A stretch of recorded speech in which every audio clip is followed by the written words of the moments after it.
Tomás Villescas y voy a presentar mi análisis de caso para Pacífico 3, un programa de concesión vial que hace parte de todo el programa de las 4G de infraestructura en Colombia. Este fue diseñado alrededor de el año 2010 cuando llegó Juan Manuel Santos como presidente, como una respuesta ambiciosa a un déficit que se identificó en el sector de la infraestructura vial en Colombia comparado con los demás países del Foro Económico Mundial, para generar productividad y competitividad a través de la conexión de los principales centros urbanos y logísticos de Colombia, que están ubicados en las partes más altas de las cordilleras y separadas de los puertos.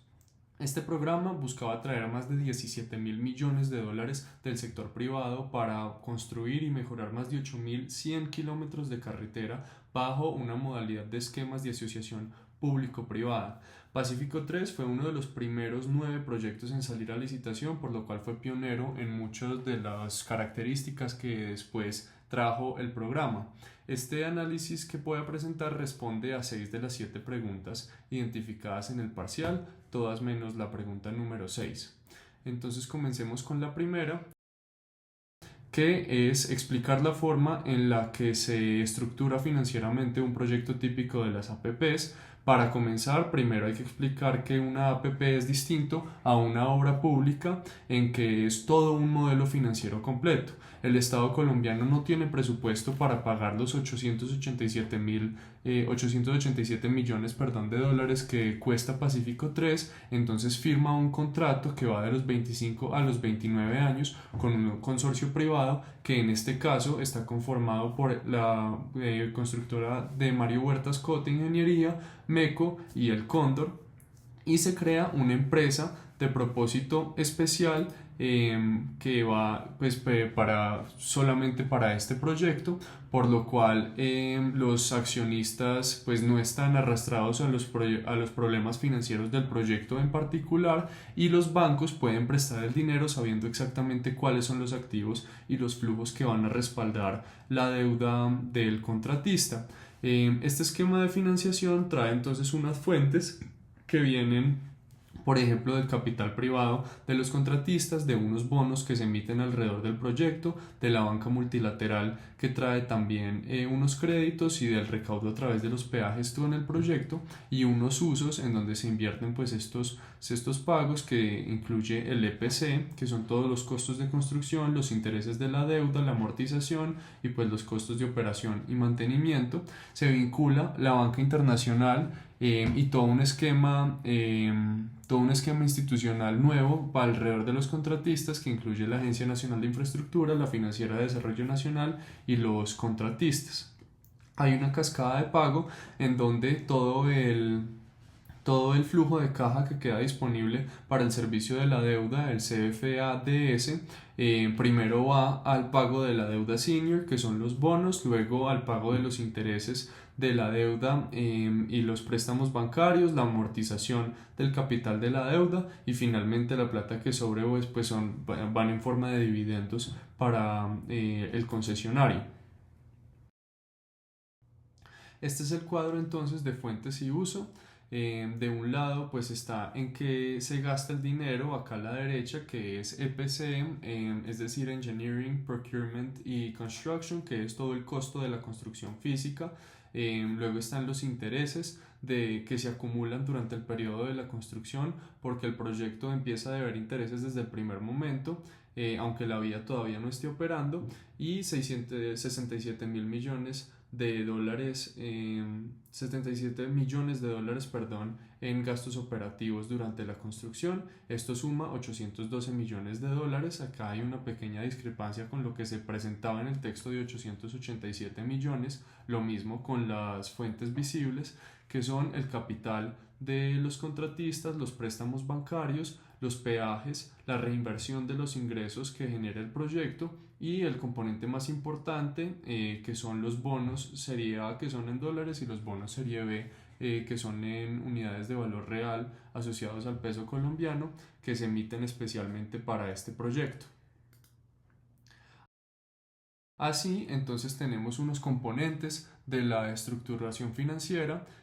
asociados al Project Finance, que tienen unas fuentes de pago, los ingresos que tiene durante la vida operativa del proyecto, tiene un perfil de la deuda que tiene un periodo de gracia, que tiene unas tasas que son más atractivas, como ya vamos a ver, que las que ofrecen los bonos soberanos del Banco de la República, tiene un calendario de amortización y tiene un vencimiento a 2035. Tiene un índice de cobertura del servicio de la deuda que garantiza en la estructuración del proyecto que siempre haya caja disponible que supere la cuota bancaria para los años y varios mecanismos de respaldo, como por ejemplo una cuenta de emergencia para tener reservas de caja y cubrir déficits temporales o sobrecostos en el proyecto, así como una línea de respaldo de liquidez en el fondo de este SMF de la Financiera de Desarrollo Nacional, que cubre hasta el 15% de la deuda senior de el proyecto para que cuando haya brechas en los pagos de la ANI o del contratista directamente, pues se pueda cubrir sin declarar el incumplimiento. Y esto se paga con la cascada que ya expliqué previamente. La segunda pregunta es comparar los ingresos de los peajes en el escenario base con el escenario pesimista y cómo esas diferencias pueden poner en riesgo la capacidad de pago del proyecto para generar un flujo de caja que pueda cubrir las deudas. Entonces acá se pueden ver las dos proyecciones de peajes en el escenario base y en el escenario pesimista y la diferencia tan drástica que hay básicamente por el tráfico promedio diario anual que en el escenario pesimista es mucho menor. Si este tráfico cae, los ingresos por peajes caen y por ejemplo en 2020, cuando se proyecta en el escenario base 161.000 millones de pesos colombianos en los peajes, en el pesimista son apenas 14.000 millones de pesos. 14.000 millones de pesos, que representa una caída del 91%, y en 2030 esa caída es del 76%. Es decir, es una brecha estructural que se mantiene durante toda la vida de operación del proyecto, los 10 años, y tiene una consecuencia financiera directa sobre la capacidad de pago del proyecto. Entonces, acá se puede ver el flujo de caja disponible para el pago de la deuda para los distintos años en el escenario base y en el escenario pesimista. Y vemos que mientras en el escenario base el mínimo llega en 2021, que son 284.000 millones de pesos, en el pesimista la caja, por ejemplo, en 2020 son 139.000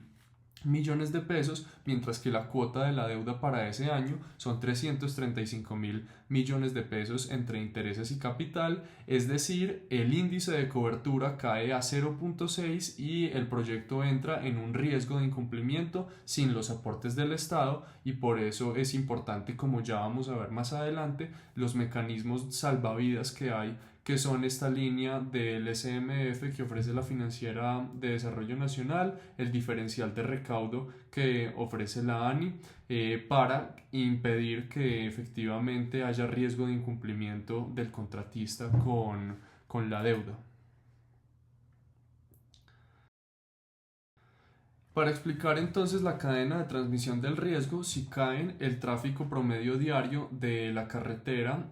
cae el recaudo por pasaje, esto hace que haya menos caja disponible para el servicio de la deuda,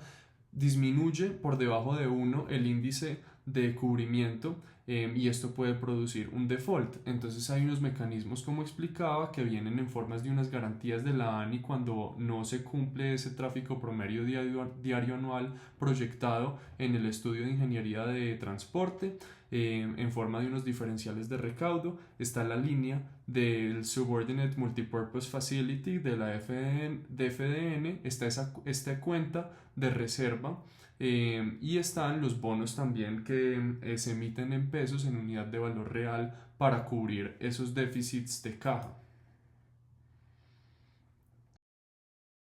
La tercera pregunta es el rol de la deuda estructurando los proyectos de APP. Entonces, ¿por qué exigir el pago del capital durante la fase de construcción en lugar de lo que se hace, que es dar un periodo de gracia, haría inviable el proyecto? Bueno, lo primero hay que explicar que esos 146 kilómetros de carretera que se construyen con Pacífico 3 y que cuestan 887 mil millones de dólares no los puede cubrir el Estado colombiano y por lo tanto el consorcio privado aporta 184 mil millones de su propio dinero y el resto se cubre básicamente con deuda, que son el 78% de todo el fondeo. ¿Esta deuda para qué sirve? Primero, para diferir el costo de la obra a lo largo de los 25 años que dura la concesión. Segundo, para apalancarse en esta deuda y con esos 184 millones de capital propio poder movilizar los 887 mil millones de la obra total. Tercero, para que con estas especificaciones en el contrato los bancos y los bonistas puedan exigir unas condiciones contractuales y auditorías que aumenten esa disciplina de monitorear la ejecución del proyecto para asegurar que se desarrolle de la mejor manera. Y cuarto, tener acceso a capitales internacionales a los cuales no tendría acceso si no se emitiesen bonos en dólares para atraer a fondos de pensiones globales y a más allá del ecosistema bancario local.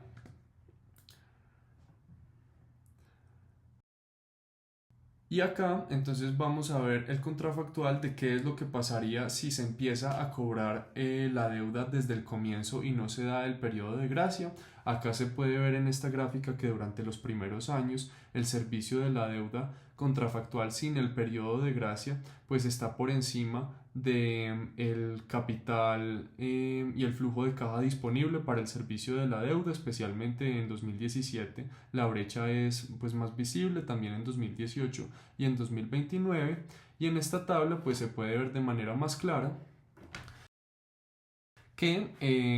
cuando hay periodo de gracia, pues para los primeros 3 años básicamente no hay necesidad de mostrar ese índice de cobertura, pero cuando no hay periodo de gracia, en 2018, pues hay que pagar 292 mil millones de pesos de cuota, mientras que el flujo de caja disponible para la cobertura es de apenas 124 mil millones de pesos, es decir, el índice de cobertura está muy por debajo de 1 en 0.42. En 2029 aumenta marginalmente a 0.48, pero sigue estando muy por debajo de 1, y esto haría que el proyecto en los primeros 3 años de construcción, que son los más cruciales para el proyecto, pues sea básicamente inviable e impagable, que no pueda sobrevivir a este periodo de construcción.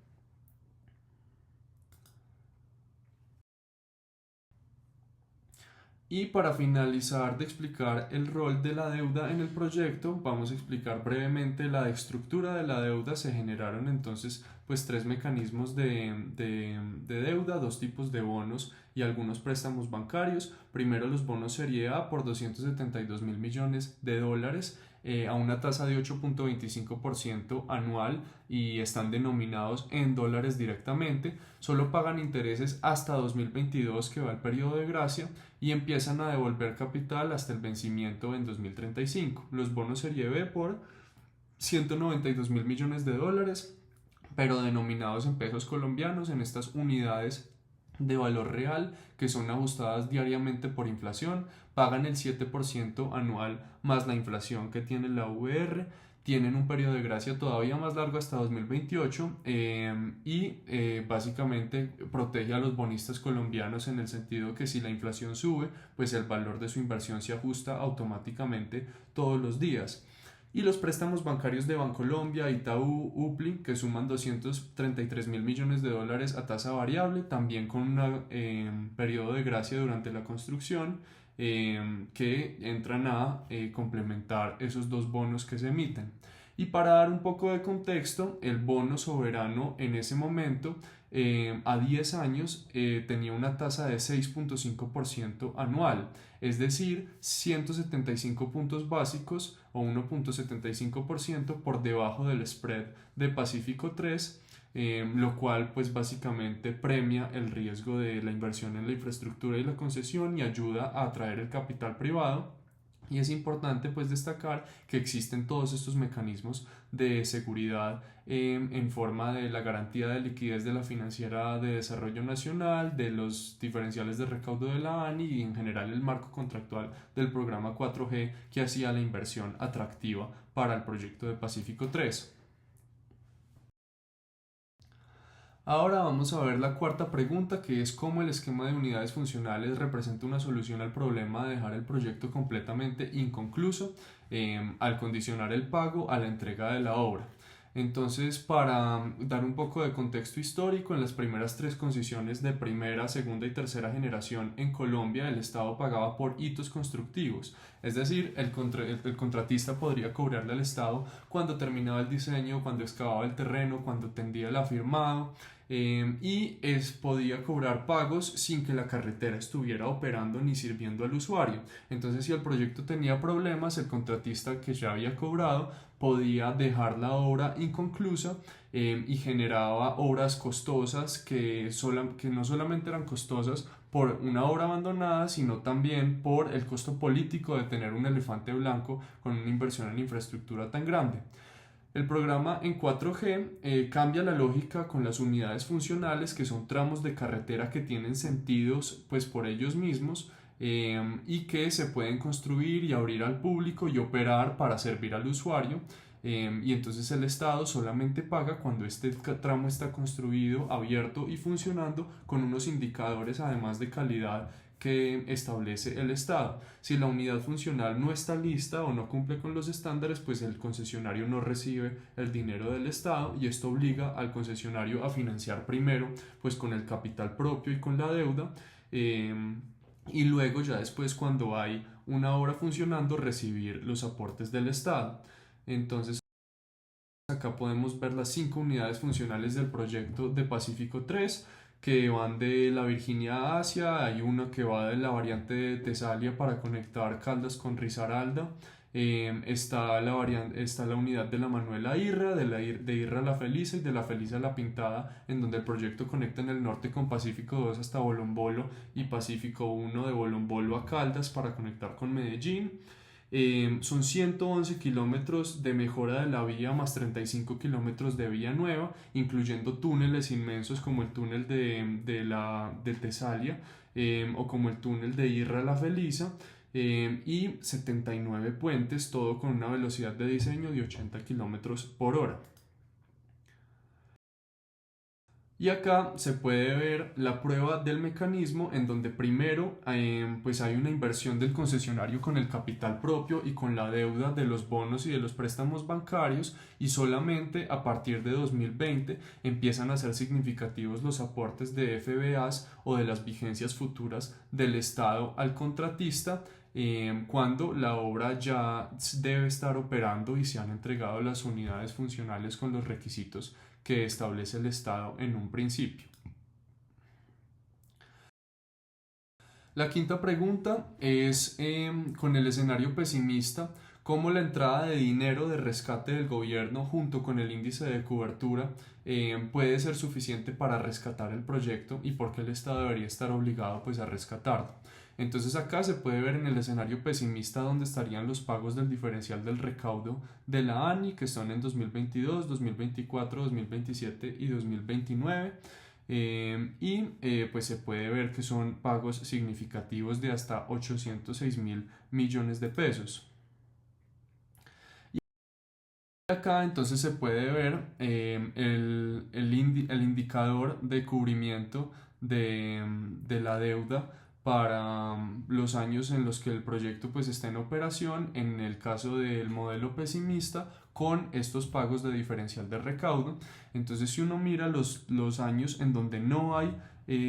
pago del diferencial de recaudo como 2026, 25, 23, 21, 20, efectivamente ese indicador cae por debajo de 1, el promedio de hecho para esos años es de 0.89, pero si uno agrega los años en donde se pagan, el promedio es de 2.23 para los años en donde se paga diferencial de recaudo y el promedio general de todos los 10 años es de 1.4. Es decir, que pues al equiparar estas brechas temporales con los mecanismos como la SMF del Fondo Financiera de Desarrollo Nacional, entre otros, pues como ya mencioné, el proyecto se puede pagar incluso en el escenario pesimista gracias a los pagos del diferencial de recaudo que vienen directamente de la ANI. Pero entonces ahora la pregunta es por qué sería obligatorio para el Estado. Básicamente son cuatro razones. Lo primero es que hay una garantía contractual por la manera en la que se establecen las APPs en la ley 1508, en donde el Estado garantiza un tráfico promedio diario anual para incentivar la inversión. El segundo es un riesgo político que, como ya expliqué, un elefante blanco pues puede generar costos mucho mayores, entonces rescatar el modelo resulta ser más barato que asumir la crisis de una obra pública abandonada. Tercero, protección a los acreedores. Todos los bonistas que adquieren estos títulos confían en este flujo garantizado por el Estado colombiano y un default destruiría todo el mercado de bonos de la infraestructura en Colombia. Y la continuidad de que el Pacífico 3 y estas obras 4G eran pioneras para las APP en Colombia, y si no tenían esa seguridad jurídica, pues básicamente iba a ser imposible atraer los 17.000 millones de dólares necesarios para todo el programa de las 4G. Entonces la línea SMF, la pregunta 7, ¿cómo se pone en marcha, cómo entra en operación y qué sentido tiene para los contratistas aceptar una reducción en las utilidades, pagar a la Financiera de Desarrollo Nacional por esta línea, aunque a veces no sea necesaria? Entonces esta Subordinated Multipurpose Facility es un seguro de liquidez que tiene el proyecto, que se activa cuando primero no se obtienen los flujos ordinarios, es decir, los recaudos por peajes, y hay un retraso en el pago de las vigencias futuras por parte de la ANI. Hay unos ingresos insuficientes en los soportes contractuales y en las diferenciales de recaudo para cubrir la deuda senior. La cuenta de reserva, la Debt Service Reserve Account, se gasta en sobrecostos de la construcción. Pues ahí, para evitar el default, entra esa línea SMF que cubre hasta el 15% de la deuda senior. Pero la razón pues es mucho más importante, es mucho más trascendental que eso. Entonces acá podemos calcular cuál es la tasa de la comisión que se paga, que está entre el 3.2 y el 3.3%.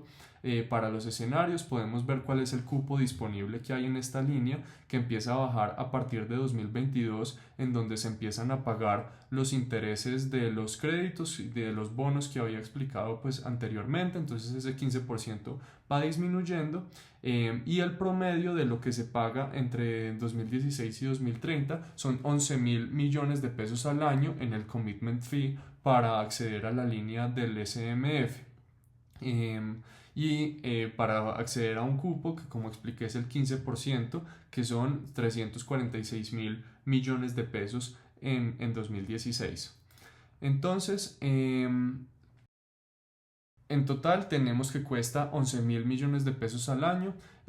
una disponibilidad de cupo de 346.000 millones de pesos, una tasa de entre 3.1 y 3.3% anual, reduce las utilidades y se paga aunque no se usen. Pero entonces, ¿cuáles son los beneficios? Primero, aumenta el grado de inversión a BBB, reduce la tasa de bonos en 200 puntos básicos, hay un ahorro anual de los intereses que supera el costo del fee, se aumenta la confianza en los mercados internacionales, los fondos de pensiones, para atraer inversión, sabiendo que hay esta línea de crédito que respalda finalmente el pago de la deuda, y se convierte el proyecto en pionero, como ya he explicado, en el primer bono de infraestructura 4G en acceder a estos mercados internacionales gracias a tener esa seguridad crediticia. Y entonces al final tenemos el cálculo de que el FI cuesta 11.000 millones de pesos al año, pero lo que se ahorra gracias a tener un 2% en la reducción de la tasa es hasta de 32.000 millones de pesos al año, es decir, es un seguro que básicamente se paga solo, y si no existiese, muy seguramente por tener un grado de inversión menor y por tener una tasa más alta de los bonos, pues efectivamente saldría más caro el proyecto y habría menos rendimientos para los accionistas, entonces tiene sentido pagar el SMF. Esa fue la respuesta a las 6 preguntas y eso fue todo. Muchas gracias.